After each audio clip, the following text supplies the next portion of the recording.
நம்ம வயிற்று புற்றுநோயை பத்தி தெரியாதது நான் மட்டும் தானா? இப்போ அது சம்பந்தமான அறிகுறிகளை பத்தி இப்போ பார்க்கலாம். எப்பவும் நெஞ்சரிச்சல், அசிடிட்டி பிரச்சனை தொடர்ந்து இருக்கா? கவனிக்க வேண்டிய விஷயம், அடிக்கடி ஏப்பம் வருதா?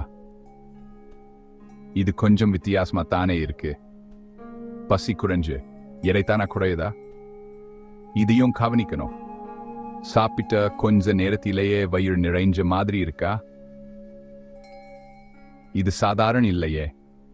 வயிற்றோட மேல் பகுதியில வலி இருக்கா?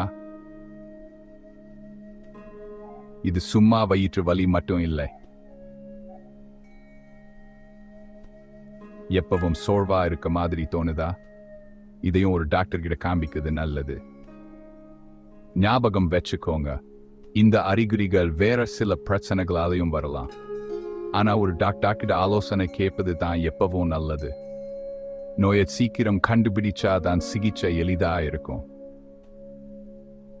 எப்பவும் வழிப்பா இருங்க, ஆரோக்கியமா இருங்க.